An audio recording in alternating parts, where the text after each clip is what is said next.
Venus will call each of you, and then we go to the questions and answers at the end of it. Thank you. It's Emma speaking. And just to let you know as well, Larry Price from Human Ability is also joining because he's going to drive any slides for me as well. So if he comes through your system, just so you know who it is. Thank you. Fantastic. So we got 3 or 4 people from our technical team that if there's any need to support with slides or anything like that, we got you covered. We'll jump into it and make it work. Do you want me to email them through then, just to be on the safe side? It might be a good idea, actually. Yeah, that might be a good idea. Yeah, that might work better. It's hard because I wasn't quite sure of audience, so we might not need all of them, but yeah, I'll do that. Bear with me. I'll just stop off. Yeah. Hi, Lisa. Good morning. Welcome. Good morning. Thank you.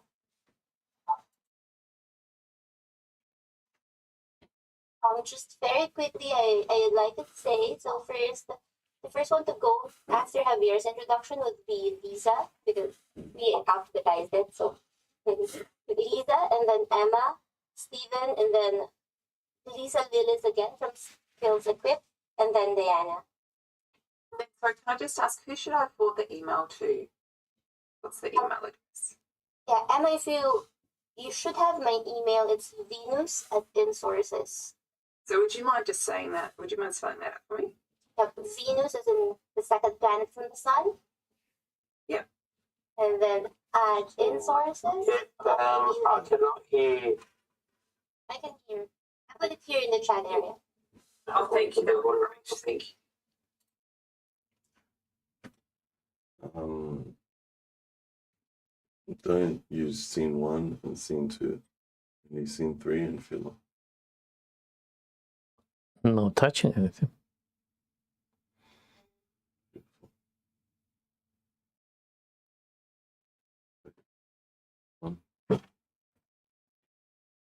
Does anybody want to try out their slides while we're waiting? I might just see if I can screen share. I cannot hear. First, if we get it work. Yes, sure. Should be able to do it. Can you see the screen? Excellent. Perfect. I'll stop sharing this so I can try. You have the website, right? Correct. Okay. Too bright, is that all right? Thank you, Emma. I'll have your slides just on standby. So can you see what? Okay, then. Yes, we can see it. Are you gonna put it in the presentation mode? Or Yeah. Pamela dice que vos te estás escuchando live en el Facebook y estás hablando inglés, español. Can I try mine now? yeah. Thanks. How does that look? Nothing yet. No, I've got to press share. That's why. How's that? That looks great. All right, good. Thank you. I've got to work out how to stop sharing. Okay, good. Thank you.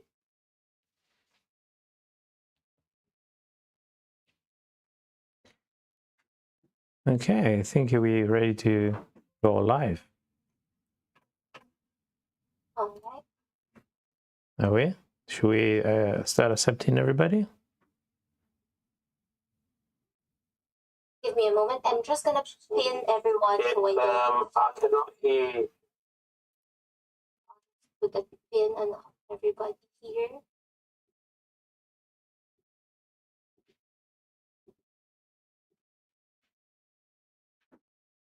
There you go. All right, I'll accept everybody now. Put on your smiling faces.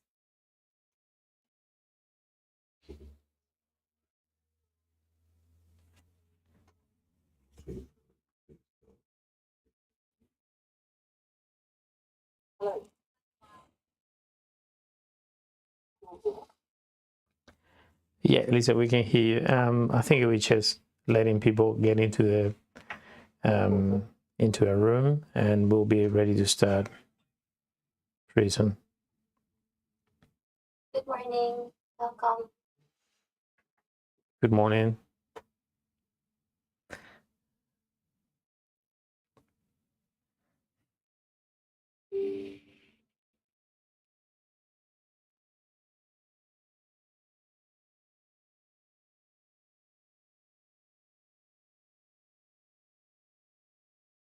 You will let us know, Venus, when we start? Yes, no problem. There are a lot of people here now. Let's just let everybody come in first. Sure. Hi team, just please feel free to admit people.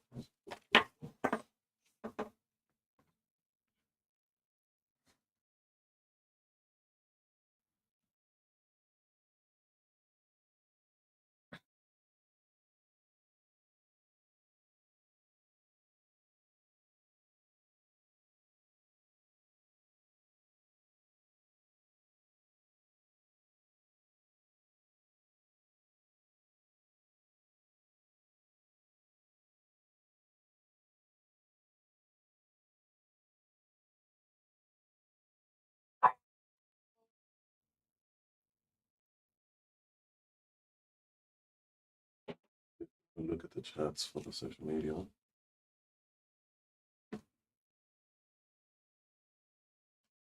All right, I believe we can begin. Let me just start recording this on the cloud as well. Recording in progress.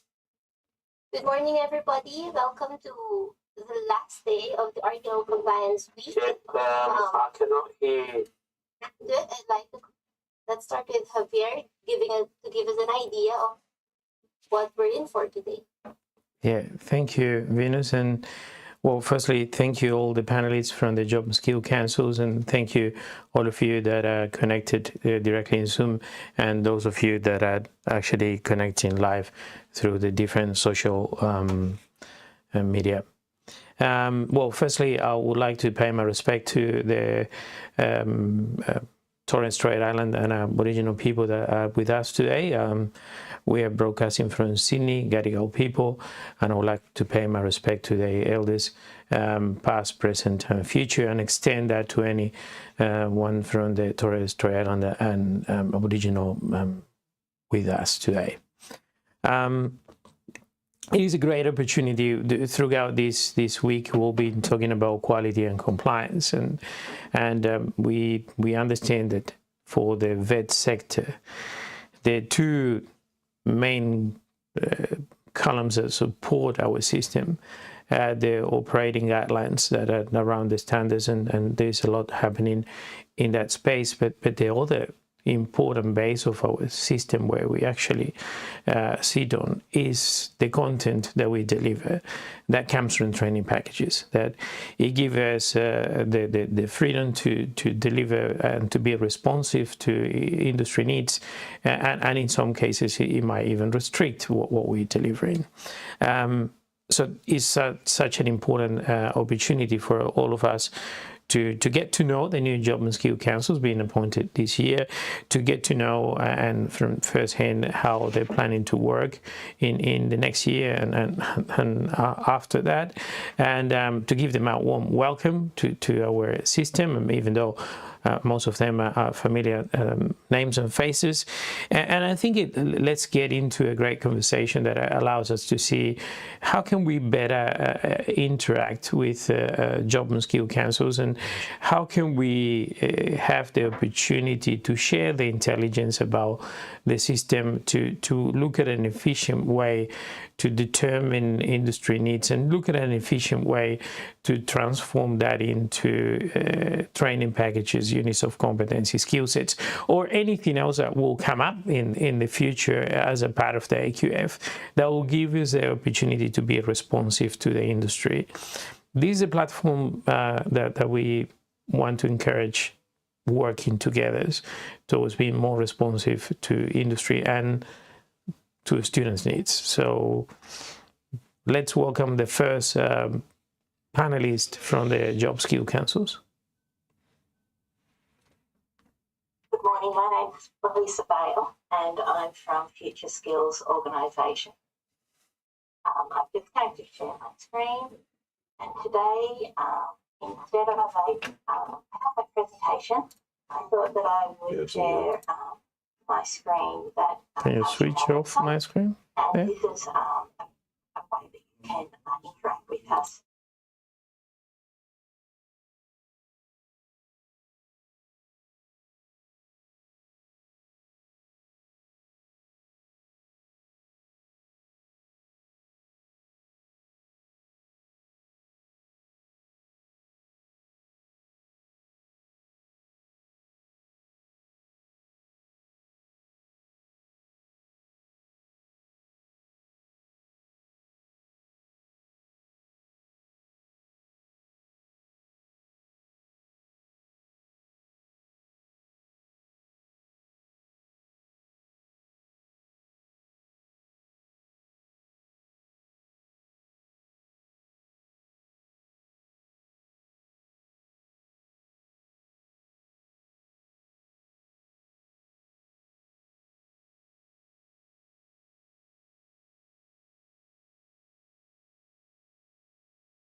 which is in terms of the what we do. And then I'll lead into sort of our workforce planning, which is sort of a bit of a snapshot of highlights. So in terms of the way that we engage and what we do, we hold for a range of forums. In terms of we're one of the newer, as you're probably aware, one of the newer jobs and skills councils. So we have been really focused on getting out to as many people as we possibly can, literally across the country. So a few weeks ago, we were in Alice Springs with about 100 leaders from around the country, looking at a particular focus on regional and remote Australia and workforce issues there. And then this week, we've been in Canberra with a couple of hundred leaders from across our sectors, again, testing, what are the key issues that matter for our workforces from the range of perspectives of all of our stakeholders. We had a huge array of speakers from, we had Annabelle Crabb emceeing the day, and just by way of example, Dr. Angela Jackson from Impact Economics set the scene in terms of this is the space that we're in. And she talked about the fact that in a way, and I'll come to these key stats in a moment, we've got this jobs bonanza, right? So we've got a couple of million jobs that people are already in, but we need that workforce to double within a really short space in time. And there's some significant challenges, but some significant opportunities that we've got in that space as well. And then we did a deep dive into each of our industry areas, and it was really interesting to look across where were their similarities, where were their differences, what were the things that people wanted us to find and focus on. We also have our industry advisory committees that will meet quarterly. They will really help us focus on the work and priorities that we have. They have only just recently been established and met for the first time. And I think it'll be of interest to this group that each industry advisory committee that's within one of the 5 segments of human ability has then selected one TAFE representative and are in the process of selecting one RTO representative to be part of that group. There will also be established technical advisory groups that will convene and report for specific projects that will fall out of the work of the IACs. And I can imagine that a number of you will be involved in that process, alongside the industry forums that we run and will continue to run. So mentioning Alice Springs and Canberra, next year we're going to go on a roadshow throughout the country. So we'll visit every single state and territory, capital cities, as well as some regional and rural visits to make sure that we are going to where people are and we can hear directly from you. In terms of the consultation, you'll see that set out there in terms of looking at meetings and conference presentations, workshops, written submissions, etc. You name it, we're doing our best to do it with what is currently a pretty small team, but we're doing our best. In terms of our research role there, we're working with Jobs and Skills Australia.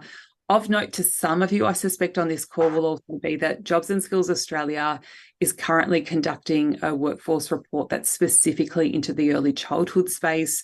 That obviously, that work was commissioned, for want of a better term, by government before Human Ability was set up. So we're working in partnership with Jobs and Skills Australia on that particular sort of deep dive. So you'd be aware that they've recently completed one into the clean energy area, that their next focus is early childhood. So we're working with them on that.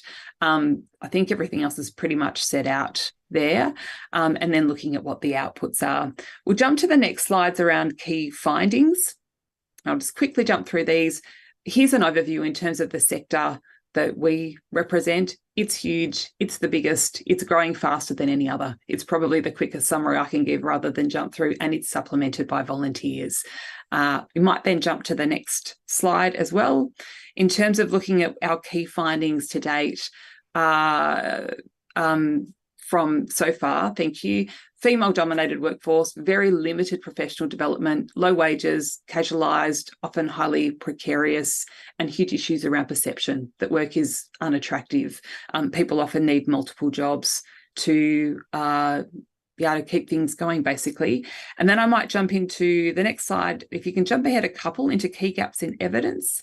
So this is where we're really focused on next, around what we need to do. And I understand here, alongside labour market, better understanding delivery and access to training, and looking at where there are opportunities between VET, RTOs, higher education, etc. as well. And then I'll jump to the second last slide in the pack, Venus, if that's okay, which is building on this analysis. This is basically what we're focused on next, to give you a sense of this is what our next priority is in terms of how we address labour shortages. We are working currently with state and territory government bodies to identify our key challenges and looking at how that then flows into training packages, looking at areas around micro-credentials and working with our broader sectors, including yourselves, around what are the learnings around the sector's vet qualifications and how we develop priorities for reform. And I do need to flag just finally that some of those priorities we're working very closely with government on because they are closely linked to the outcomes of royal commissions as well, or they've been identified as key blockers for workforce.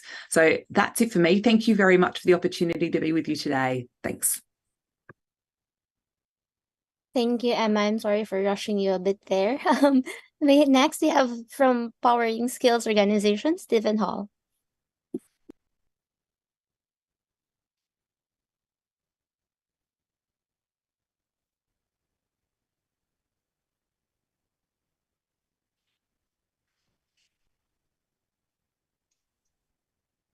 Oh, there we go. Unmute. Yep. Rookie mistake. Can everyone see my presentation yet, or does that not come up? It's Yep, good. beautiful. Excellent. So Powering Skills Organisation is one of the newer JCs as well. We came out of the fact that initially a number of the qualifications that were going to be in different JCs really belonged under one as it had previously done. So our industry has, I guess, petitioned quite heavily to have an individual organisation. So moving on to our next slide, would like to acknowledge the traditional owners as well. I meet today on Noongar land, so in between the glittering sea of the Indian Ocean and Lake Joondalup, which is just to my left. And it is a wonderful thing to see that the work that the Indigenous communities and First Nations people have done here. Just moving, I guess, into our strategic charter, I don't expect anyone to read that on their screens. It's probably quite blurry. But interestingly enough, we've only been in existence for 6 months as an organisation. So very similar to Emma, we've been having to work through very quickly to build capacity in our industry and also in our ability to meet industry needs. But I guess some of the things that I wanted to highlight, and I'll move straight into the next slide, is just what our sector looks like. So we are, as I said, one of the newest, but we're also one of the smallest in terms of training packages. We only have 4 training packages, but we have some unique challenges. Emma had mentioned that one of the first works that JSA, the Jobs and Skills Australia, had produced was the Clean Energy Generation Report. And for anyone who has a couple of hours to wade through it, it will certainly open your eyes as to some of the challenges that the energy sector faces. Primarily is the transition away from fossil fuels and into renewable energies and the capacity required within the workforce to be able to meet the needs of 2030, so reducing our emissions, and eventually 2050, where we have zero emissions as an energy sector. Some of the numbers they're talking about, 32,000 electricians by 2030. That's 32,000 more than we currently are training. So when we look at our capability, we need to understand there are some issues around training that we need to address. So if we got anyone on the webinar this morning who has ever taught in the UEE space, or the UET, UEP, or UEG space, you would know that they are very interesting training packages, complicated, highly regulated. We live in a world where there is more checks and balances than we could ever imagine. I know as RTOs, we all have to deal with ASPA or TAC or VRQA, but add the extra complexities of dealing with licensing authorities, particularly in the electro and gas sectors, we have some challenges. Probably the bigger issue that we face is that if we need 32,000 electricians by 2030 and we look at our gender balance, we have seen persistently low participation rates from females in our industry, hovering between that 2 and 5% across all the different quals. In UEE, the electrical qual, it can drift down to 2%. So it makes no sense that if we're going to grow our ability to be able to meet our targets, that we're not going to tap into some of that workforce there. Admittedly, we're all fighting for workers across every industry at the moment, but looking at some of these things, it certainly presents some of the challenges that we're looking at. if we look at the training packages in a bit more detail, so UEE Electrotechnology covers off the electrical qualification, the pre-app electrical fitting, and a few other post-trade sets. UEG is an interesting one. When we talk about the gas industry, obviously we're thinking, are we getting rid of gas? Well, yes, certainly natural gas is something that is being wound back as a fossil fuel. However, when we look at hydrogen, we know that that is an absolute growth area across the country, particularly how do we generate hydrogen? How do we then transport hydrogen to where it's needed? And then how is it used? So this is really a great opportunity for us to introduce a thought that some of the other JSCs will also be aware of, is that we actually have a mandate to work with the other jobs and skills councils where there are potentially opportunities to work together to deliver a qualification that meets an industry need. So this is something that we're looking forward to, is working with the other JSCs in this space. If we look at the last two electricity supply industry, so rewiring Australia is certainly one of the bigger challenges for those of you on the East Coast, and the energy market that you have over there. There's certainly a need to look at how we can better distribute the electricity supply across those areas, particularly too when we look at challenges such as the bushfires and the changing climate, which is certainly having a major impact on the energy network and the ability to provide energy into all of those spaces. And if we look at our last one, transmission, which also falls into that same category, but a big area there is in the rail sector training package. Again, rail signalling and some of the work that we do in rail traction is huge. There's been a move back almost, as it were, to looking at how we can use mass transit. For those of you on the East Coast, we don't really have a light rail over here in Perth, but it's been wonderful to see things like the light rail networks in Sydney, obviously in Melbourne with the tram networks and things that you have there, growing again. And that's really important as we look to really consolidate transit across the country. We just fall into a small part of it. I'm going to go very quickly through this one. All the JSCs have the similar 4 pillars that they're required to work across. But this are probably a couple of things that we really want to highlight, is that thought for looking at those new energy options like hydrogen in industry stewardship. We see ourselves as a workforce and skills champion at Energy Sector Forum. So from an RTO perspective, what we love is if you're having meetings, if you're having something that you would like us to attend, please reach out to us, and I'll explain how to do that at the end, because we want to hear from you. The success of JSCs lives with industry engagement. It lives in that workforce planning space. So we can't do training product development unless we know what industry needs and how the RTOs are going to be able to deliver that. So looking at what we'll be focusing in over the next couple of years, we've cleverly created an adapt model.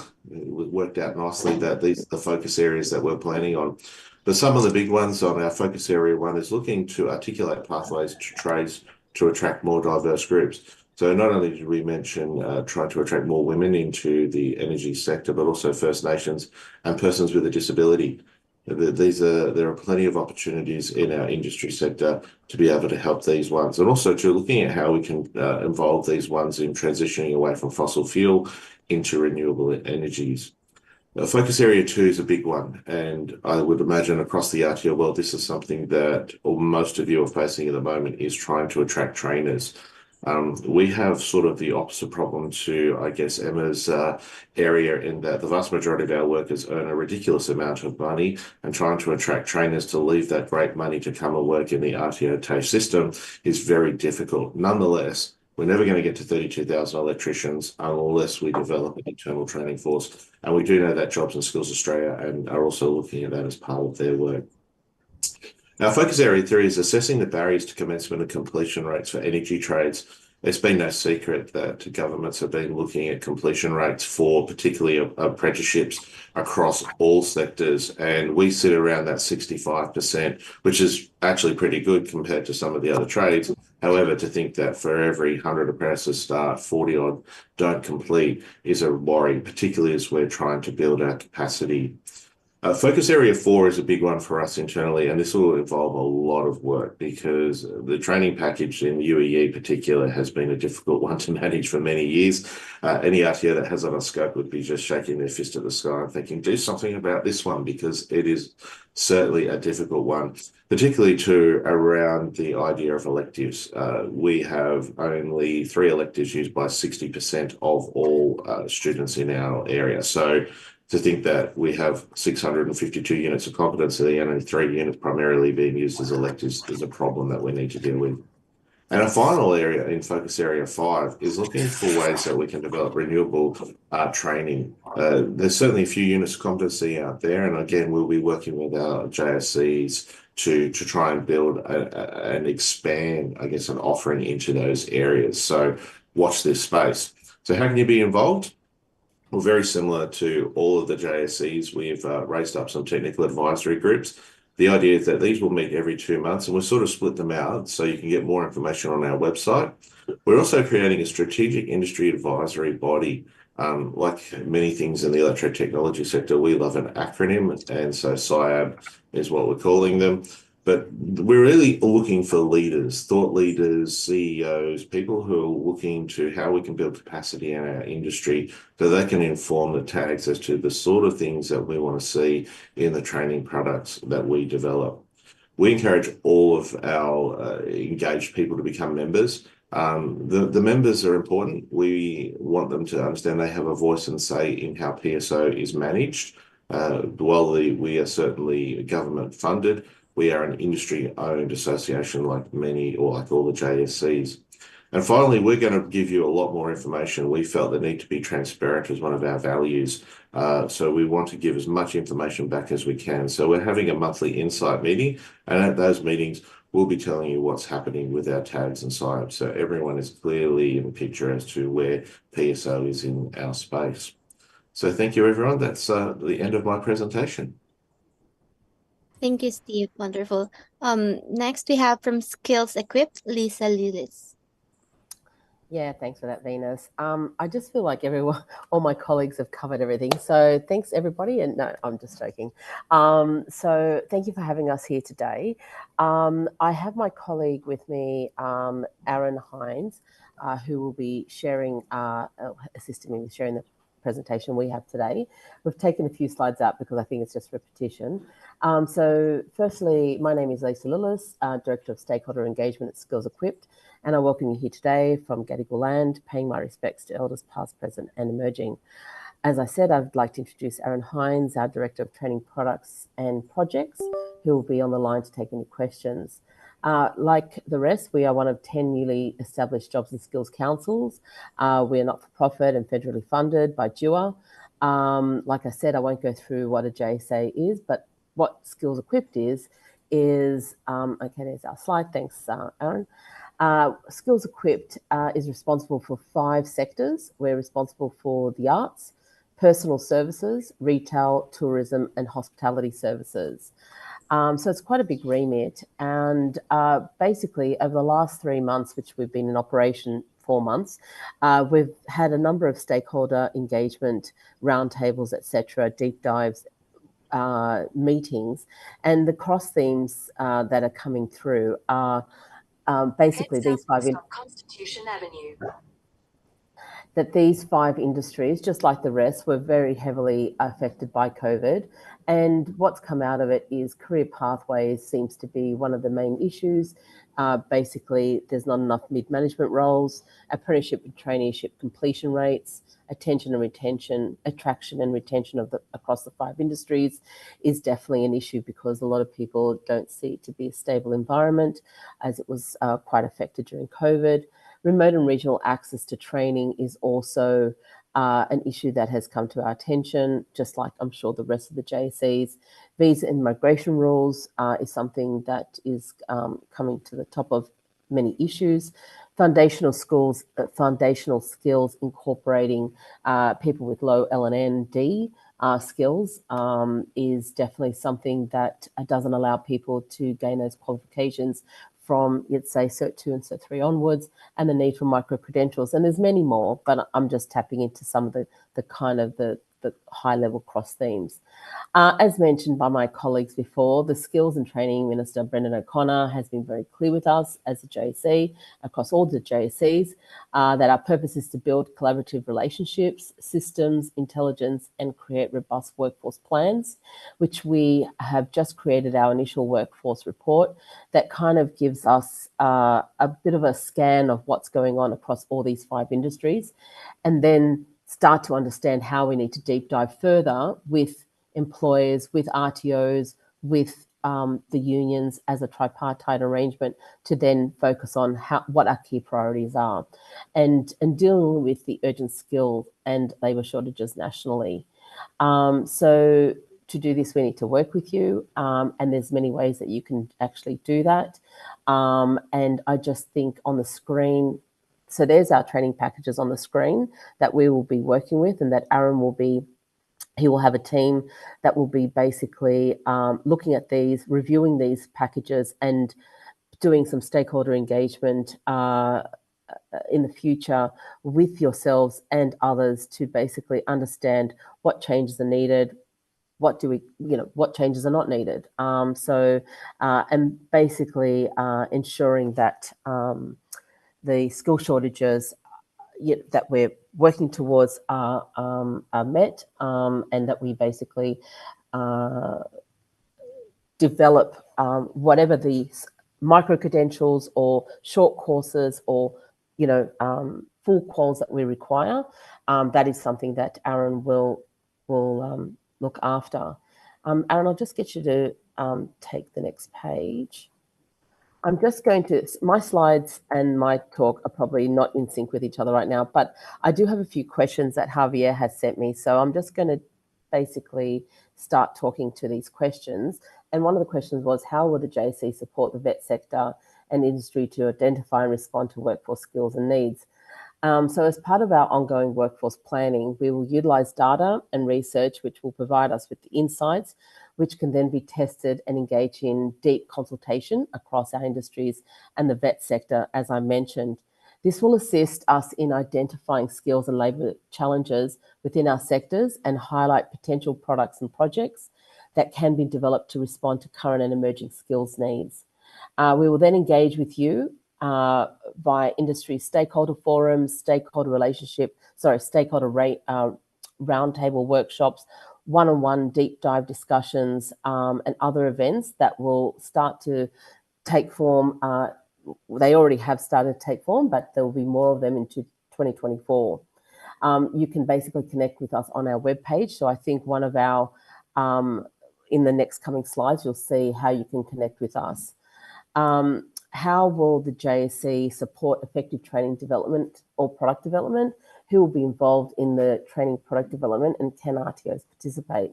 So through both data analysis, example, enrolment and completion rates, etc., and deep dive consultation with industry and vet providers, our goal is to identify and deliver solutions to skills challenges through training product development. Once identified, we will develop an activity schedule and training product development plan, which will go to DUA for approval. This will then follow a seven-step training product development process, which also can be found on DUA's website, which is something that's just on the screen now. So this is the 7-stage training package assurance process. So obviously I can just read through them, but you can clearly see step 1 is the workforce planning and pre-development. Step 2 is initial development. Step 3, public and government consultation, which is very key to this process. Step 4 is incorporating feedback. Step 5, senior officials check. So this is obviously DUA. Step 6, finalisation and submission. And then the assurance of body consideration will basically take, I think, up a few weeks at this point. And then step 8, the skills minister will endorse. So that is basically the assurance process that we are following as part of product development, training product development. Okay, so this basically will be held, like I said, by Aaron, who is the Director of Training Products and Projects, and who will have a dedicated team that will look after all the training product development activities and concept through to implementation. And obviously your input is something that we would like very much. Vet providers will play a crucial role in consultation through the training product development process. And I will put our details in the side chat, which is our contact us details. And we'd really like for you to contact us to get onto our list. So therefore we can contact when we have stakeholder tables or stakeholder roundtables or any consultation moving forward. One of the questions was, how will the JSC support RTOs in the delivery of training products and monitoring the effectiveness of delivery? How can RTOs partner with the JSC for this purpose? So JSCs will be responsible, so Skills Equip will be responsible for the updating and rollout of training products. This will include detailed implementation guides and baseline learner resources. Appreciating that RTOs have their own unique approach to delivery, the training products will remain flexible to accommodate contextualization and suit the varying environments and cohorts. The JSC, so Skills Equip, will provide overarching guidance and support. The monitoring function, not to be confused with ASQA function or compliance and auditing, will involve data collection and analysis and consultation with vet stakeholders. This will allow us to understand what's working and what's not working and quickly refine areas that are posting any challenges. So how can the JCs and contribute to making vet more responsive and dynamic? So what we're doing is creating further and deeper connections with industry, as well as ensuring training packages are current and offer the necessary flexibility to respond to current and emerging skills required by industry, but equally supporting the transferable skills across the industries. What we found is, across our industries, the art sector, a lot of people during COVID left the art sector. So we have a lot of people to bring back to the industry.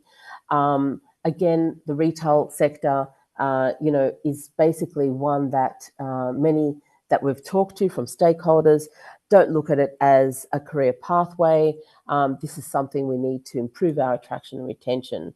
Personal services, the stakeholders that we've met have noted definitely some notable issues with not recognising some of the qualifications, some of the roles. And we're currently doing an ANSCO review collaboration or consultation right now, which we've just finished, and we're consolidating all our feedback on behalf of our 5 sectors to provide to the ABS. Hospitality, there's a need for chefs. There's a skill shortage in chefs and we have a chef's crisis. And migration issues is definitely an issue with bringing people into Australia to do the roles. But we also need to create a pipeline. And that's really what us as a JSA needs to do, is create those local pipelines working with RTOs, working with training product development and employers to all work together, basically training what employers need and obviously delivering it in a way that's suitable across Australia for metro, remote and regional. So that's my talk today, and thank you very much for having us with you. Thank you, Lisa. Yep, we'll have questions right after the last presentation, and now we have from Skills Insight, Diana McNaughton.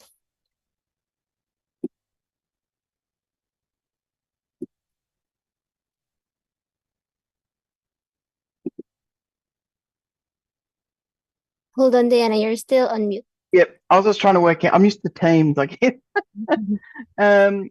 So I'm just going, yeah. So can everyone see my screen okay? Yep, good. Okay, so I'm going last, which is a bit of a shame because everyone's covered most of my topic, but I'll go through it anyway, and I'll try and do it as quickly as possible so we can get to the questions, which is the bit I'm keen on. So my name's Diana McNaughton. I'm a stakeholder engagement manager at Skills Insight. I'm filling in for Michael Hartman, our CEO, who couldn't be here today. He's a much better presenter than I am, but I'll do my best. So we'd like to acknowledge we'd also like to acknowledge the traditional custodians and owners of this land who are connected to this country. We pay our respects to elders and leaders past and present, and to all First Nations people who are present, represented or supporters of our work. And I'm coming to you from Wurundjeri land also. So thank you. I've noticed there's some friends in the audience as well. So thank you. Now I'm having a bit of technical problems. Okay, so I'm trying to get to the next slide. Okay, sorry, thank you. As you can see, we work with several different industries, 13 in fact, and within them are several different sectors. So we often refer to our industries involved in growing things that grow, feed, or are produced from the ground. Is probably the easiest way to describe it. Collaboration is at the core of skills, insights, activities, and a key part of that is collaboration with our partners, Forestworks and Mintrack. They're both industry-focused skills organisations that have an enduring and strong connection, working with a range of industries under our JSC coverage. They will help us deliver the JSC work. Forestworks and Mintrack are integrated into the JSC operations, particularly on project work and addressing skills, workforce needs as part of the JSC program.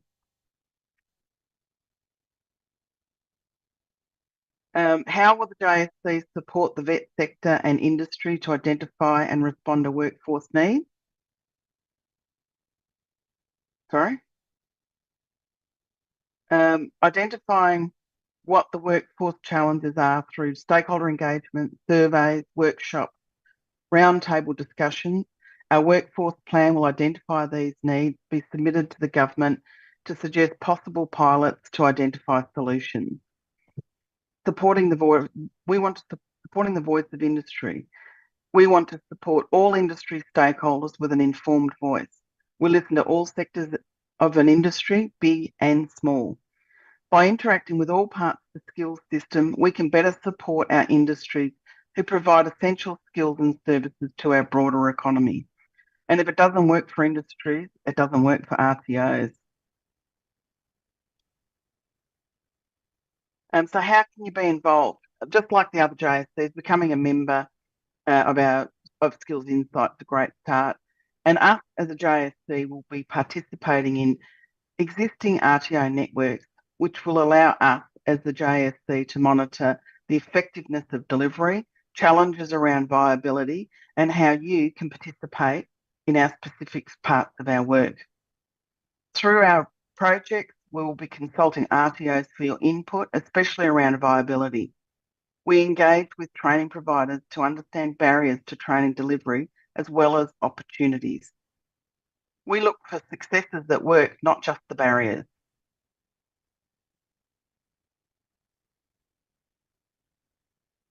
So I'm pleased to announce that this is one of our approved projects. It's a pilot program connecting employers to RTOs. Many employers do not know what training is available or can be available to them. And RTOs do not necessarily know the demand for specific skills with students needing training. This pilot project will explore options to connect employers with RTOs to improve visibility of training demand, revealing market opportunities for RTOs, and meeting industry training needs. The method will be piloted in the racing and breeding industry with an aim to have a deeper understanding of the barriers that hinder access to RTOs for vocational training.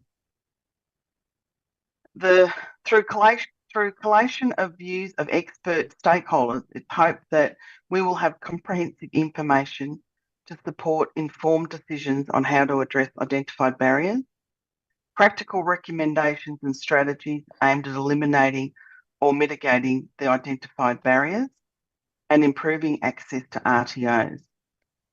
Evidence gathered during this pilot may help other industries across all JSCs to have a better understanding of the challenges and how to tackle issues which are not unique to just one industry. All right. Collaboration with each part of the skills system is needed to find a solution. How can a JSC contribute to making the vet more responsive and dynamic? Well, our contributions are still evolving and will continue to evolve. We will collaborate with all parts of the skills ecosystem, considering your real world experiences, as well as existing research, feeding this back to the government and working on projects for potential solutions.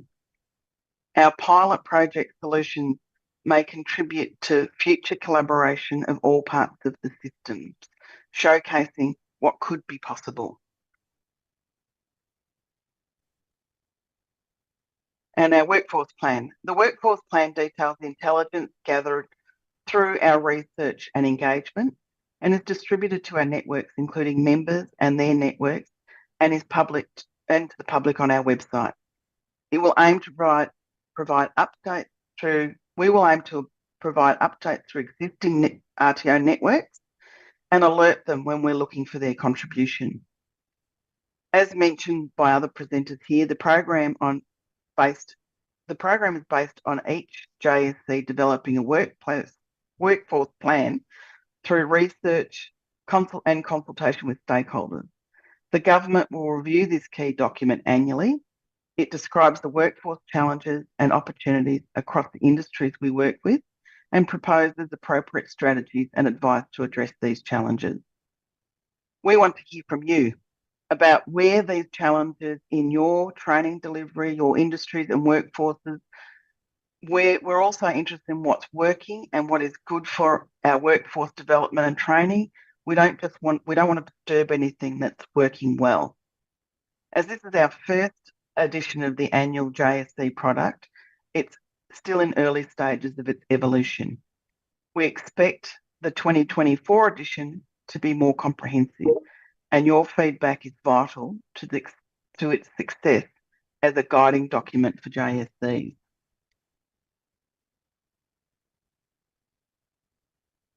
So we suggest that you could subscribe to our newsletter, or better still, apply for membership under our governance tab on our website.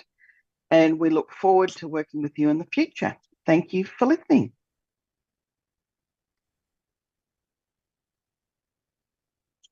Thank you, Diana. Okay, and I'm sure everybody's excited for this next part here, wherein we open, what happened to Insources? Wherein we open the floor for questions. And I believe Javier has the first question. Yeah, actually, well, firstly, thank you to all panelists. It's not my question. I'm just looking. There is a great number of questions already in the chat and in the different platforms. And I thought that it would be a good idea to start with a comment from a few people around the same topic, which is shortage of educators or trainers and assessors across all industries. And I would like to see from the panelists what kind of work the Job and Skill Councils can do to support RTOs. And just wanted to send that idea, perhaps more a philosophical change. Is it the problem that training is not being part of the industry, or not being seen as a part of the industry, but adds on that we help them to with the training? Would it be better if we create a more cohesive work between RTOs and employers? Because at the end of the day, these educators that we don't have in the RTO space, they probably are already working in the industry within even potentially the learning and development space of those companies. Just try to summarize 5 or 6 questions around shortage of trainers and assessors. Pass the question to the panelist.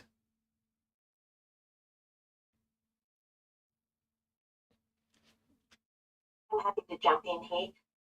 There has been for quite a long time shortage of assessors, and there's many reasons for that. So not all of the reasons are within the remit. So some of it's to do with funding.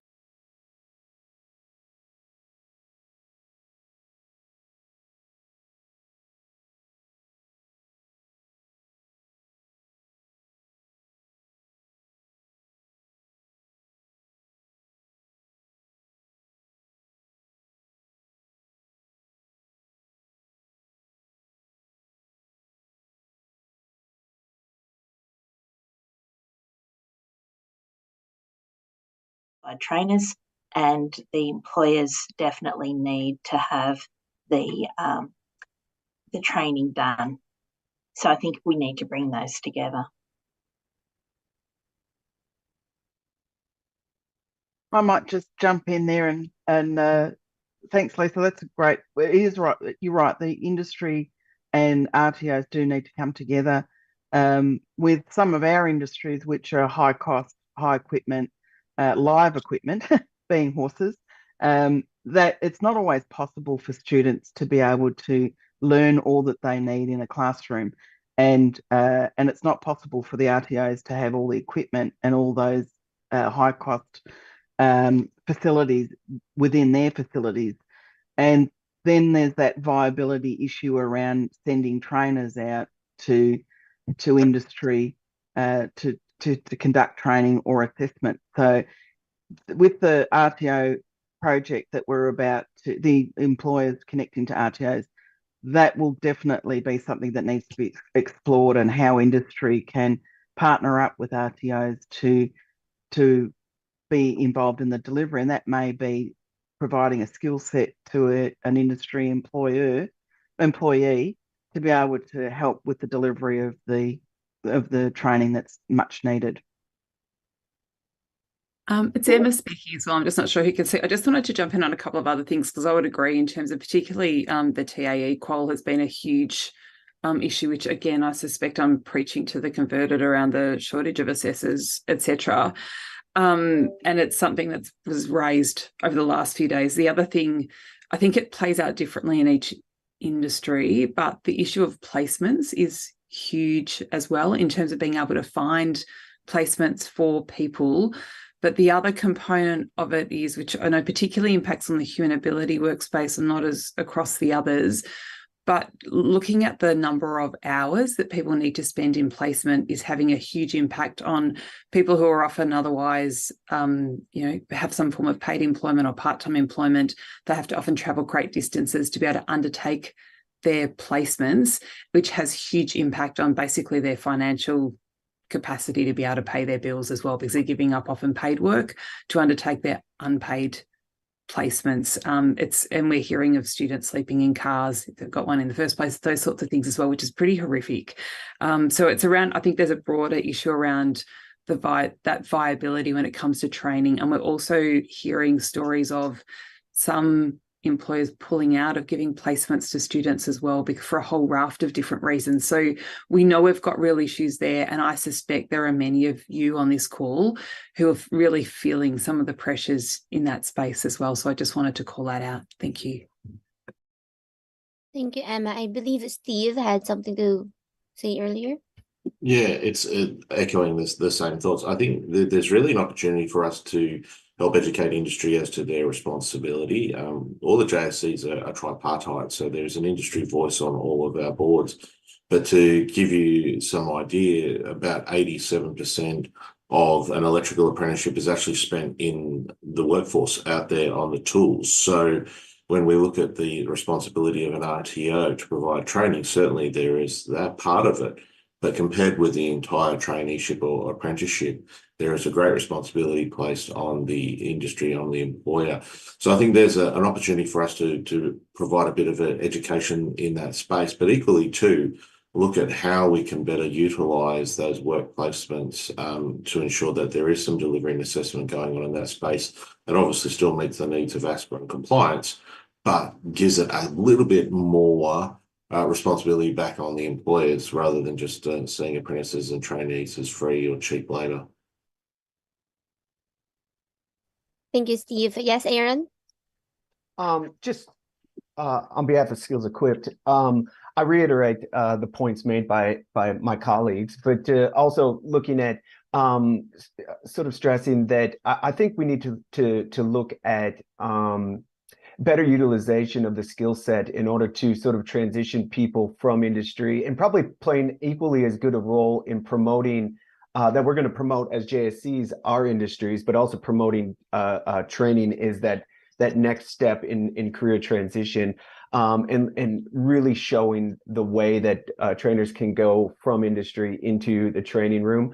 I think there's a misconception that they're going to be lecturing to an auditorium of people, and that can be quite daunting, when in reality, most people will be delivering to ones and twos in small groups and on the job and so forth.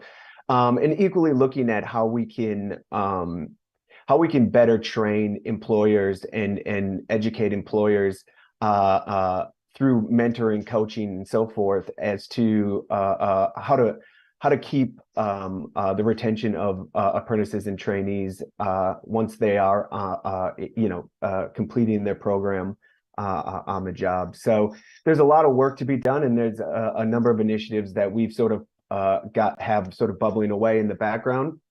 And no doubt this is something that will get further consideration and discussion in our JSC network conferences, workshops, and the CEO workshops as well. So thank you.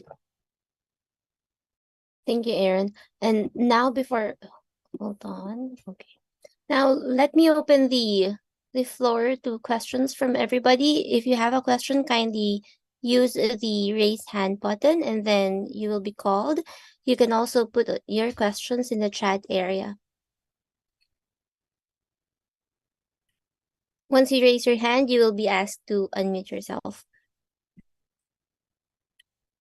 I see that we also have a few comments here in the chat area if anybody would like to respond.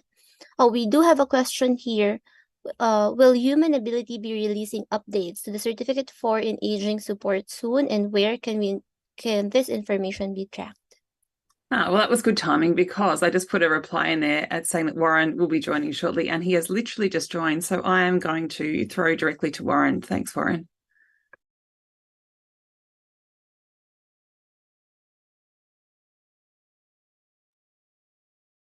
You might just be working the mic so that he can speak, I suspect, Venus. Yeah. Thanks, Venus. Sorry, yeah, the mic was muted for me. Could you just repeat the question for me?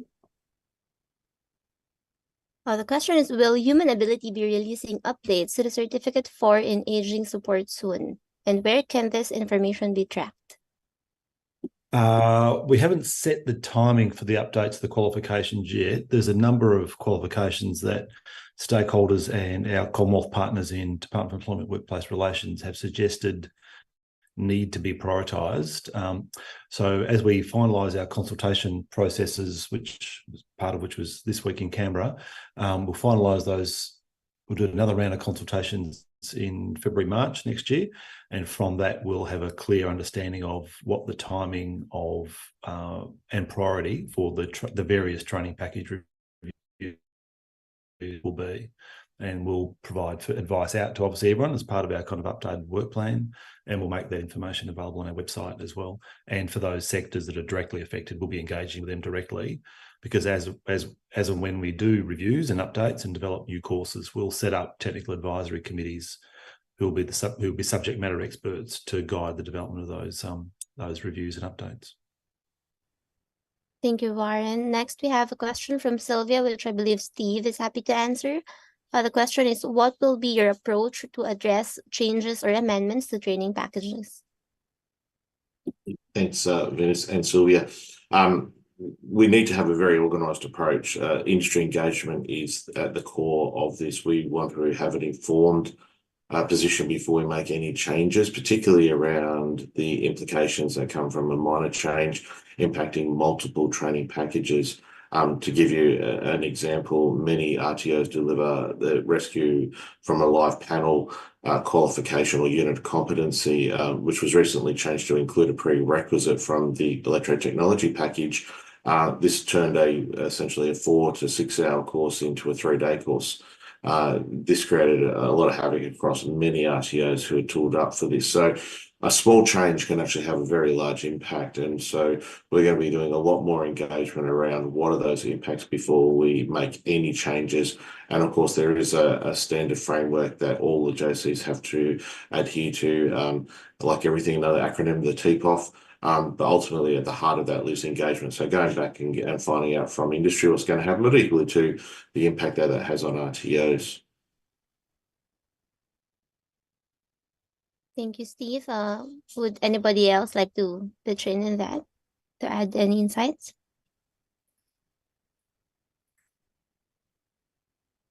All right.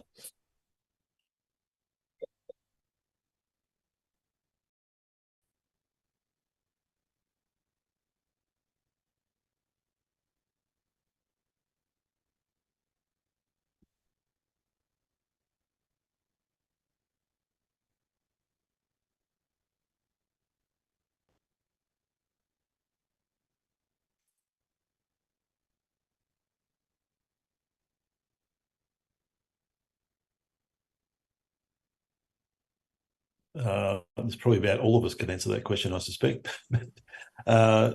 Is anyone from the department, DEWA, with us, or JSA? I'm happy to have a crack. A totally uninformed crack. Look, I think, one of the intentions with the new structures that have been set up by the Commonwealth through JSA and ourselves is to try and improve, I guess, the timeliness of all the reviews and updates. So that's one part of the equation is like, can we do this in a more streamlined, effective fashion? I think the answer is probably yes, because given some of the challenges of the old regime.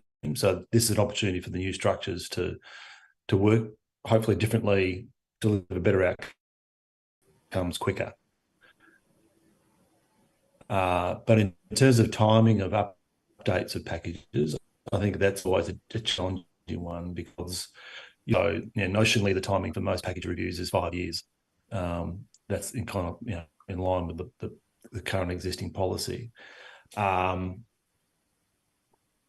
But every package is different. So packages, as we know, are reviewed on a basis. So for us in human abilities portfolio, we've had two rules. They have been updated a couple of years ago, but we've got those commission outcomes and findings, and so we'll be prioritising those, obviously within the 5-year window, because we need to be. If technology changes rapidly in other sectors, you're going to need to review those packages quicker as well. So in many cases, the 5-year is obviously the guideline. It's ideal because you don't want to have churn and constancy because RTOs need certainty as well. You can't just keep churning products out because that impacts the sector, the RTO sector, incredibly in terms of having updated resources, materials and teaching workforce that can actually deliver the course. So, you don't want to see churn for the sake of it, but you want to make sure that the packages are contemporary, and where we need to, we meet some of these government decisions and or Royal Commission recommendations to make sure we're actually having the workforce trained up. So part of our role, I think, will be for JSCs, or at least our conversation with human ability, has been how do we work more with the sector to make sure that when packages are updated, the teachers to enable the TAFEs and RTOs to actually deliver the courses quickly, and that maybe it's the transition period we can shorten because we're making those investments.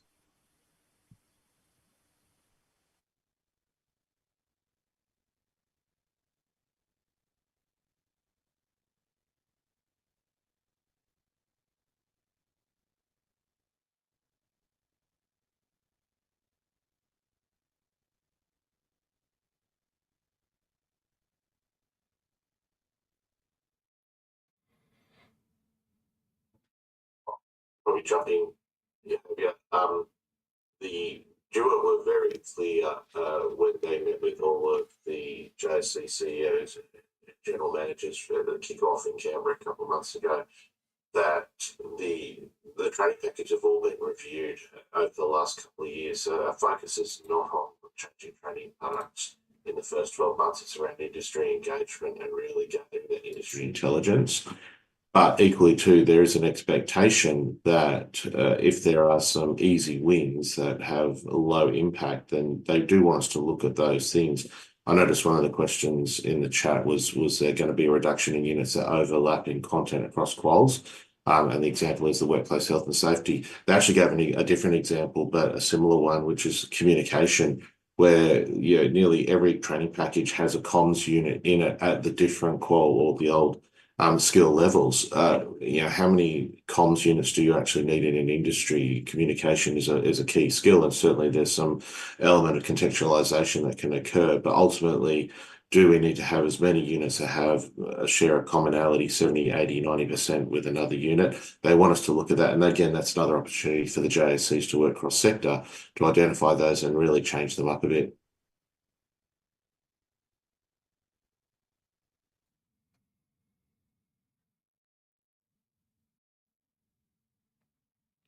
Not sure if anyone else want to make a comment on this, or we go to the next question, Venus.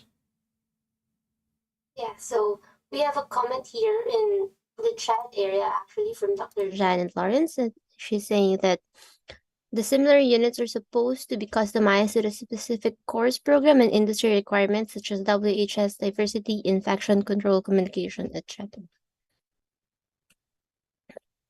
Oh, we have a good question here from Sylvia.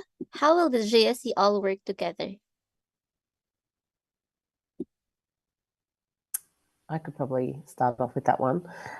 So there are certain things that we need to cross collaborate on with JCs, and we're initially just starting our discussions on working with other JCs where we cross over. I'll give you an example. For example, under personal services, we look after floristry.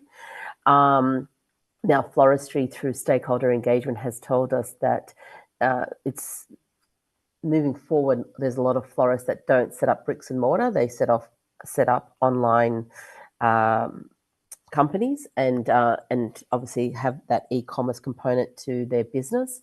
So what they don't have is they've obviously understood the floristry side of things, but not the e-commerce and the business side of things. So we will cross collaborate with the JC responsible for that side of things. And so this is just an example.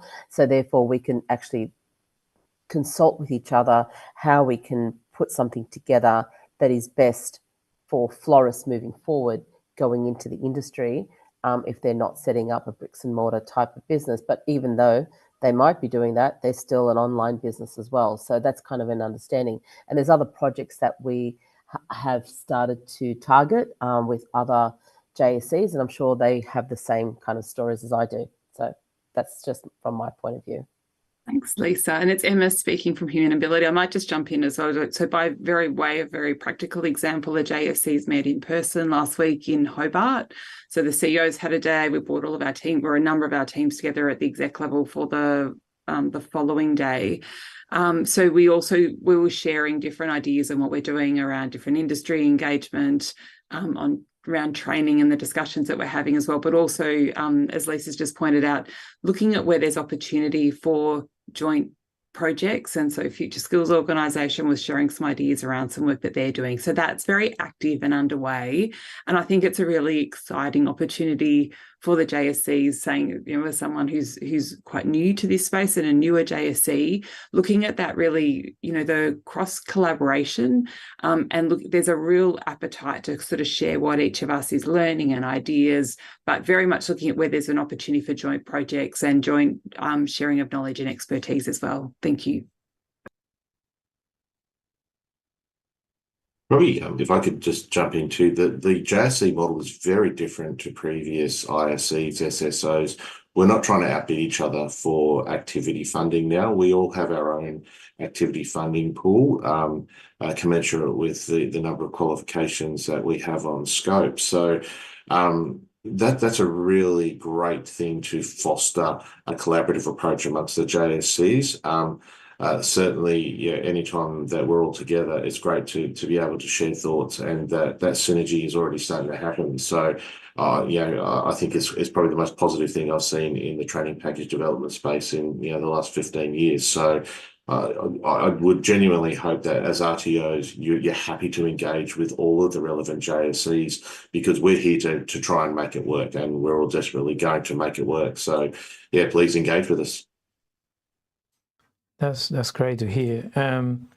Some questions about compliance. Are JSC going to support in any way, and in which way, the work of ASQA in the auditing part of how these training packages are implemented and delivered? I don't know, such as of participating as a subject matter expert in audits. Is any plan in that space?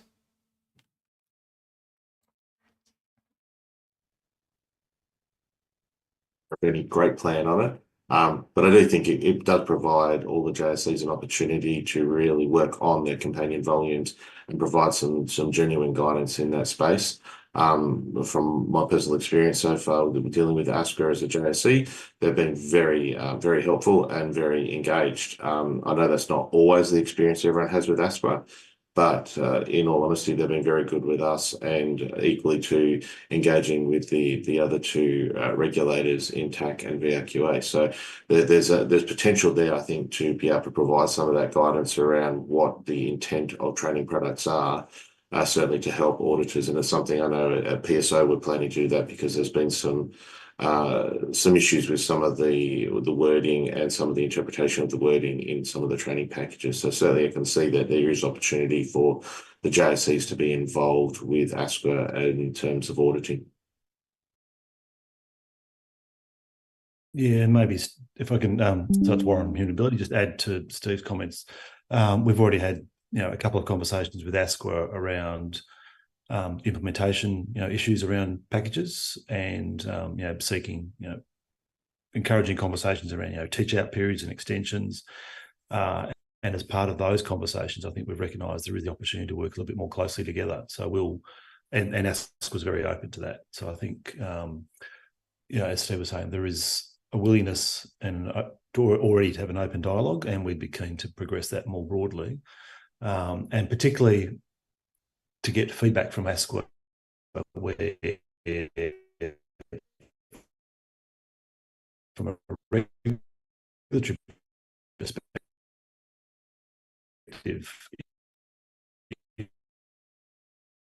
Sorry, Warren, I think we're losing you. they're seeing, particularly especially maybe it comes. So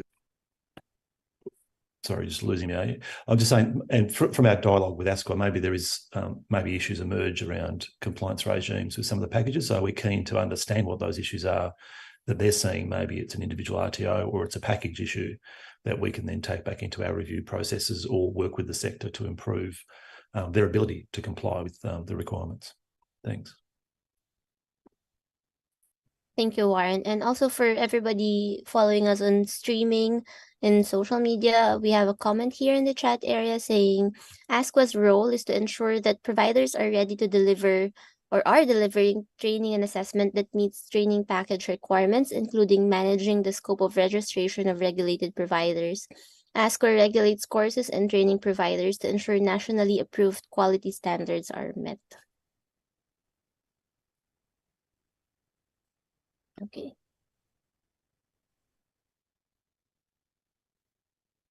In statement from each job skill council, perhaps a couple minutes each, and to encourage further participation from the audience. I mean, we had more than 150 people connected today, everybody from the RTO space, and we can't stress enough. It is important that all of you collaborate with the job skill council. So working together, I think, is a way to go.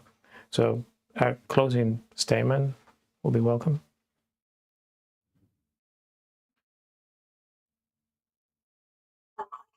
A closing statement from Future Skills Organisation is, and it echoes the sentiments from my other colleagues here, is that this is different, the Jobs and Skills Councils, the way that they're set up, and we are actually wanting true collaboration from RTOs, employers, unions, all of the parties, and we're here to listen to the issues that are affecting the vet sector, because we want to be able to help facilitate the improvement. Thank you. I might go next, saying I went last time. Just to reiterate what Lisa said, this is a new space. Skills Impact, as a skills services organisation, engage quite a lot with RTOs, as because I can recognise a lot of faces here too, which makes it that's proof in the pudding. But now we can do it officially, which is a really nice thing. And just when we are talking about how we want feedback to our workforce plan, to our projects, to specific work, but we're also open to feedback that can come out of Left Centre. So by jumping on the website and contacting Skills Insight, or if you know who the stakeholder engagement manager for your industries are, contact them and just say, look, I've been looking at this, and I think, we could merge some of these units together across a few of our JSCs. Then that might start spurring on a bit of extra work and investigation that we can look at for future projects. So it doesn't have to be limited to what we put on our website. It's Emma speaking from Humanability. I can jump in next if you like. So just to say we're really thrilled. Thank you so much for the opportunity to be here today. It's fantastic to have the opportunity to speak with so many of you representing RTOs.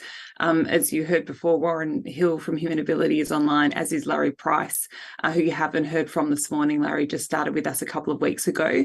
So by virtue of that, many of you might already know Warren, I suspect, who's been in this space for a while, but really keen to engage with you. Again, going to the comments that have been made earlier about the breadth of the remit that we have now. The other thing, just to flag in terms of expectations, so we very much are wanting to be out there and engaging, and you'll have seen that in the work that we do. But like some of the other JSEs, we're building, and we're building as fast as we can, but there's currently 9 of us and staff at Humanability. So we're trying to hit the ground running and do as many things as we can.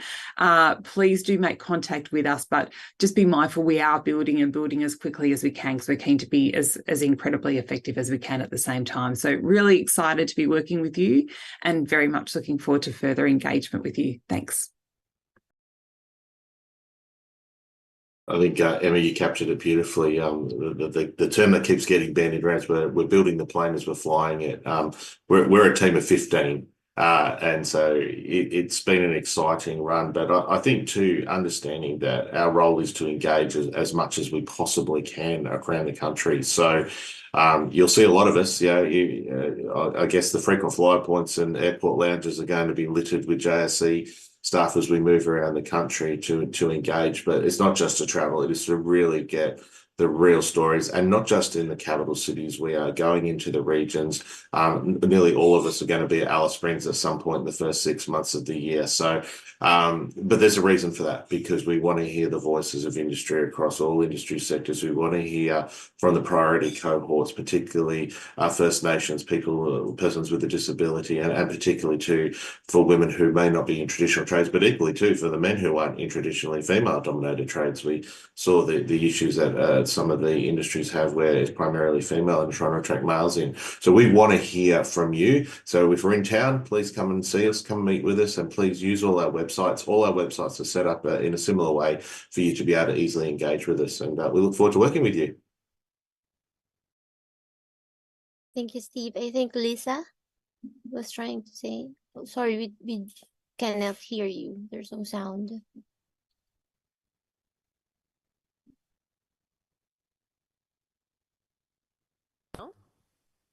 I think a little Can you hear bit. me? Yes.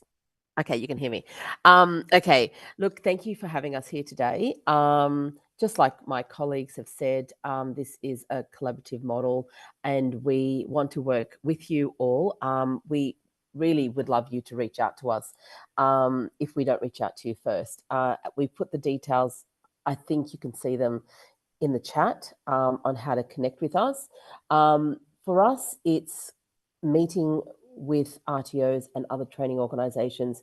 We'd be happy to come out and see you, talk to the students as well, because the students are an important cohort in the mix, getting their feedback. So, and your trainers, we'd really like to meet them too. So please just reach out to us and let us know when you've got anything in particular, graduations, etc., that are going on in our space, in the 5 sectors that I mentioned before, and hope to hear from you. Thank you.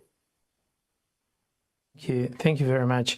And for us, it is an honor to have all of you and to help the sector with their communication. But this doesn't stop here.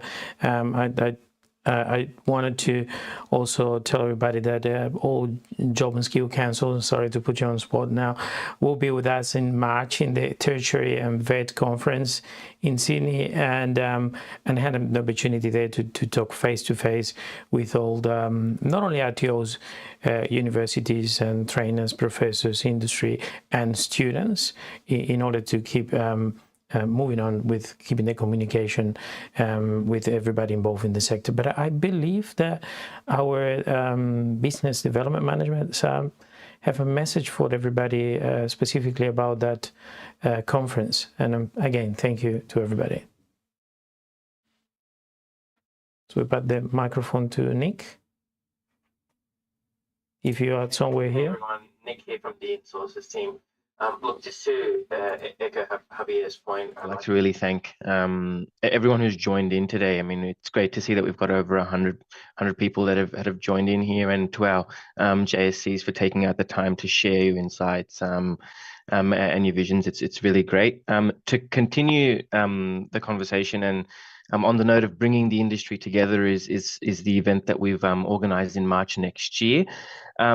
Now, at the moment, our team are actually promoting the event with a Black Friday sale for the first 50 registrants to be able to secure your seat for only $299. So that'll probably only last a couple of days. So get in there, secure your seat. The link is in the chat, and look, get in touch with our team, and we really look forward to seeing you there at the conference in March. Thanks, everyone. Thank you, Nick. So if you have further questions that you'd like to send through to the people here, you can also send them to info@insources.edu.au. And that concludes our RTO Compliance Week. Thank you, everybody. We absolutely appreciate your time here today. Thank you.